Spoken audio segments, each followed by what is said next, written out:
Hi guys, we're gonna make spaghetti carbonara, a classic Italian dish. Pasta, cheese, bacon. What's not to love, right? But it's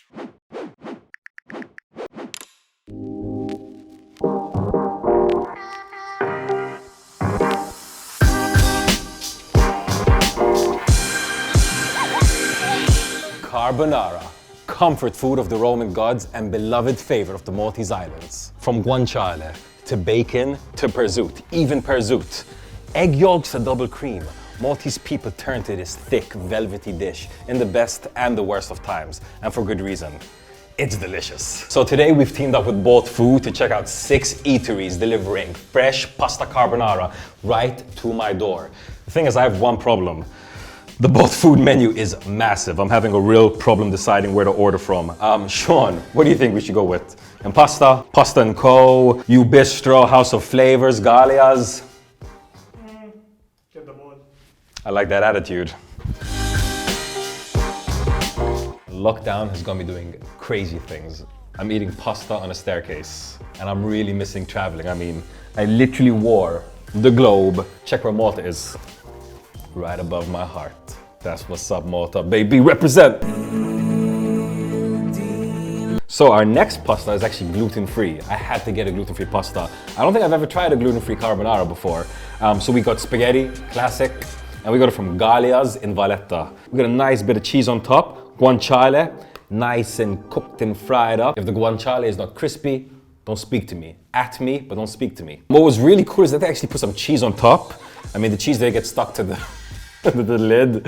Not their fault. Time to taste it. Somehow they were able to cook this really thin gluten-free spaghetti and still have it a little bit al dente. So shout outs to them for that. Guanciale is good. I could do with a little bit more sauce, but it is a big portion. So, Gallia's Valletta, gluten-free spaghetti carbonara delivered right to my door. Awesome. I'm gonna give this a nice solid 7.7, and I have to name this the Lady and the Tramp Carbonara. Because if you must share your dish with your partner, you can't go wrong with this one. Gallia's, a staircase in Mosta. Right here, we've got the classic. When you think of a carbonara, this is probably what you're thinking. We got spaghetti carbonara.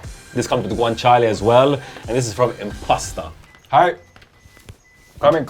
I just got another delivery, man. The food comes here practically as soon as you order it. Insane. Who raps harder? We about to deliver the carbonara. Nobody faster than Bolt Food. Yeah, we make bold moves. We just out here. This is that hard crew. Lovin Malta. We stay sporting every time. You can actually see the sauce in this. This is probably the sauciest dish we've got today so far. Wow, I can feel it's al dente already. This smells too good. I'm gonna dig into it. I can't wait any longer. Honestly, Inpasta, well done on the sauce.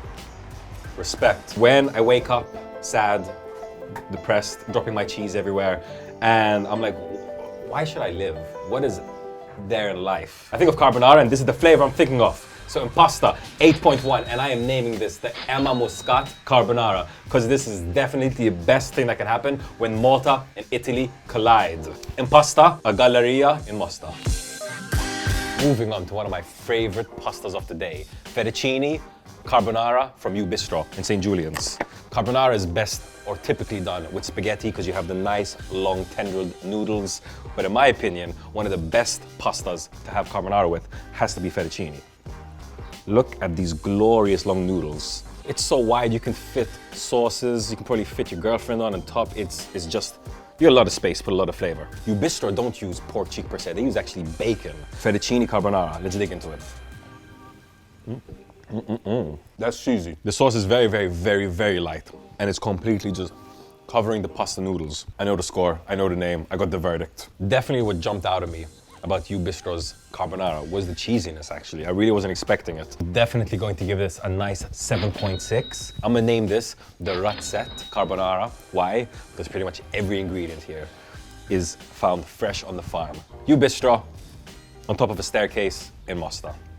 Okay, I'm bored in the house and I'm in the house bored. Bored in the house. Bored on the roof and I'm on the roof bored, but I'm not so bored because I have some more pasta to devour. We got Penne, from Pasta & Co. in Tajbiesh. The brightest penne in the world. Look at these things. They've come to us straight from the sun. This is bacon, very interesting. They're Italians, but they're using bacon, not guanciale or pancetta. Forget salt bay, cheese bay. Pasta & Co. Penne, let's do it. Oh. A lot of bacon. The pasta is just slightly beyond al dente. Once again, a very salty dish. Thank God for a bit of cracked pepper. Love it. Awesome. I really liked it. Surprise feature from the bacon. Do we need that fork? So what really jumped out to me in this dish was the bacon. I used to think that I prefer those little chunks of guanciale, you know, nice and crispy.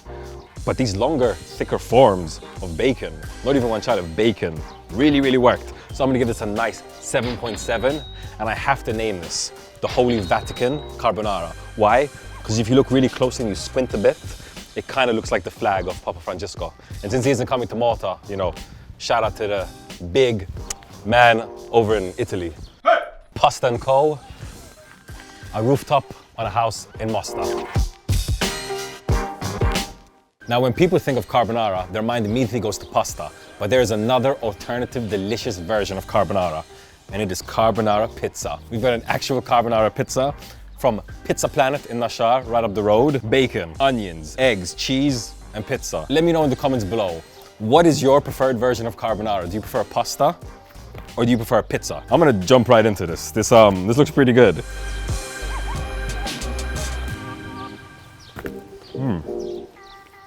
You know when you're eating egg, but it doesn't taste like egg? That's exactly what's going on over here. Holy cow. This is a bit better than I expected. Just a little bit dry on the crust, but that's okay.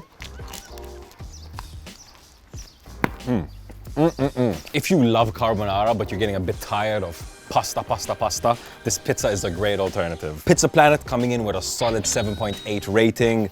Definitely worth a buy and a bite. And I have to name this the Anton Rea Carbonara. Sigiwi's Anton Rea, Malta's very own Tiger King, is a great alternative to Oklahoma's Joe Exotic, the OG Tiger King. Pizza Planet, a roof in Mosta. Okay, moving on. Next carbonara dish, we've got House of Flavors in Santa Venera. Now, gnocchi isn't the type of pasta that first comes to mind when you think of carbonara. I mean, obviously, it's round, it's not those long, stringier forms of pasta. However, this is Lovin Eats, and we are here to experiment, so you don't have to. We've got pork cheek here, eggs. The sauce is a little bit thicker, some of the other places. It looks a little bit eggy, so we'll see what's going on there. Gnocchi carbonara, man. I've never actually tried this before. Let's see how the flavors and the textures work. That's some nice pork cheek. Very salty. I'm actually really surprised. I was expecting much more of an eggy flavor from the sauce. I have to give this a 7.4, and I'm gonna name this the Schweini Carbonara. Why? Because the first flavor that jumped out at me was that overwhelming saltiness, just like the iconic Schweini salt pans. House of Flavors in front of a red door in a house in Mosta. So that's it, guys. A day full of carbonara, the eggiest of all the pasta sauces. I have to say that I'm super surprised with the diversity and difference in the sauces in Malta. We had thick sauces, thin sauces, pasta sauces, non-existent sauces. In my view, I thought Inpasta killed it. The consistency and velvety nature of their sauce was the buttery thing I was looking for. I also enjoyed the fact that there's pizzas as well as gluten-free versions. What I want to know is, which dish looked the best to you? Let us know in the comments below, and let us know what food you'd want us to do in a future episode. Until next time, it has been Jonathan Chile for Lovin Eats, and we are out.